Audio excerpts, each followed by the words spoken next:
दुनिया के लगभग सभी देश मौजूदा समय में कोरोना महामारी से जूझ रहे हैं। दुनिया भर के सभी देशों की कोशिश है कि इस बीमारी की जल्द से जल्द दवा का इजाद किया जाए। इसी बीच बीते दिनों योग गुरु बाबा रामदेव ने प्रेस कॉन्फ्रेंस कर दावा किया कि उन्होंने कोरोना की दवाई ढूंढ ली है। बाबा रामदेव ने इस दौरान कोरोना से बचाव के लिए कोरोनिल नाम की दवा को बकायदा लॉन्च भी किया। कोरोनिल दवा की लॉन्चिंग के बाद से ही इसको लेकर देश भर में विवाद शुरू हो गया।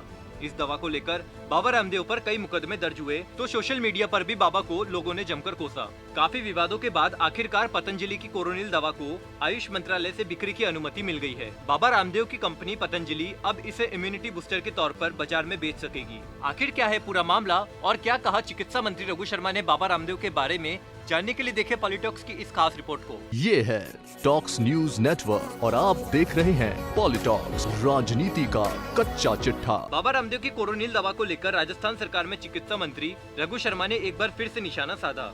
इम्यूनिटी बूस्टर की जगह जिस तरह बाबा रामदेव ने इस दवाई को कोरोना का इलाज करने वाली दवाई के तौर पर दावा किया, वो कोरोना महामारी के समय देश की जनता के साथ क्रूर मजाक था। इसलिए बाबा रामदेव को देश की जनता से माफी मांगनी चाहिए। कोरोना संकट के इस समय में बाबा रामदेव अगर देश की कोई मदद करना चाहते हैं तो देश में इस इम्यूनिटी बूस्टर को निशुल्क कर दे। चिकित्सा मंत्री रघु शर्मा ने कहा कि कोरोना के WHO, ICMR के पास अब तक कोई दवा नहीं है।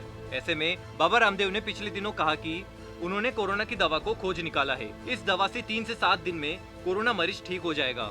अब बाबा इसको इम्यूनिटी बूस्टर के रूप में स्वीकार कर रहे हैं। इम्यून बूस्टर के रूप में हमने आयुर्वेद काढ़ा प्रदेशवासियों को पिलाया है। मेरा दावा है वह काढ़ा कोरोनिल से ज्यादा असरदार है। प्रदेश में हम करीब 20 लाख से ज्यादा लोगों को अब तक यह काढ़ा पिला चुके हैं। राजस्थान इम्यूनिटी बूस्टर के लिए पहले ही बहुत शानदार काम कर रहा है।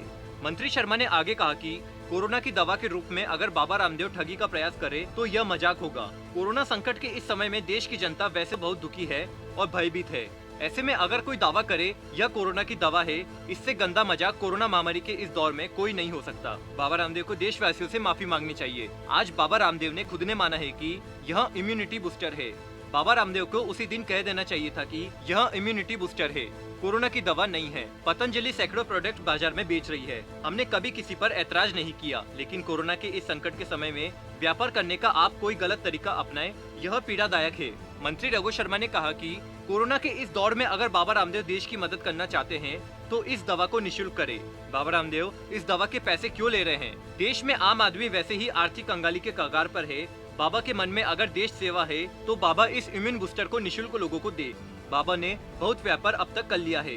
बाबा को इस दवा को निशुल्क देशवासियों को देनी चाहिए। बाबा रामदेव ने योग का बहुत प्रचार किया है और व्यापार भी बहुत किया है, इसको हम मानते हैं, लेकिन कोरोना के इस दौर में बाबा को व्यापार नहीं करना चाहिए। पॉलिटॉक्स ब्यूरो, जयपुर। ये है टॉक्स न्यूज नेटवर्क और आप देख रहे हैं पॉलिटॉक्स, राजनीति का कच्चा चिट्ठा।